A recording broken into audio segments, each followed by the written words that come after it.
Septic tank में मिला 4 साल पुराना कंकाल। धमतरी में बंद गोदाम के पीछे दिखी खोपड़ी, फिर एक एक कर निकाली गई हड्डियां।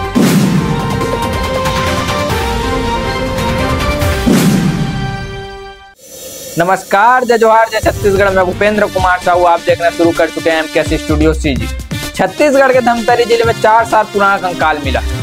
ग्राम भोइना के सुनसान इलाके में गत्ते के गोदाम जो कि 3-4 साल से बंद था, शनिवार सुबह नाप जोक करने के लिए कुछ लोग यहाँ पहुंचे थे, जहां पर सेप्टिक टैंक खुला हुआ था और सिर के ऊपर का हिस्सा दिख रहा था। मामला अर्जुनी थाना क्षेत्र का है। लोगों ने तुरंत थाने में इसकी सूचना दी।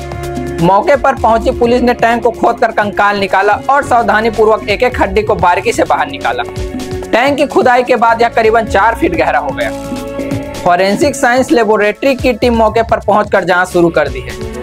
पुलिस के मुताबिक शुरुआती जांच में अनुमान लगाया जा रहा है कि कंकाल करीबन 4 साल पुराना हो सकता है। पुलिस ने कंकाल को पोस्टमार्टम के लिए भेज दिया है। जांच की टीम यह पता लगाने की कोशिश कर रही है कि यह किस व्यक्ति का कंकाल है और इसकी मौत किन परिस्थितियों में हुई है।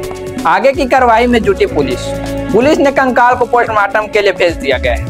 एएसपी मणिशंकर चंद्र ने बताया कि गोदाम के पीछे हिस्से में शौचालय है, जहां पर सेप्टिक टैंक में कंकाल था और सिर के ऊपर का हिस्सा दिख रहा था। पीएम रिपोर्ट आने के बाद आगे की कार्रवाई की जाएगी। फिलहाल पुलिस आगे की कार्रवाई में जुटी हुई है। आगे अपडेट के लिए हमारे न्यूज चैनल एमकेएस स्टूडियो पर बने रहें।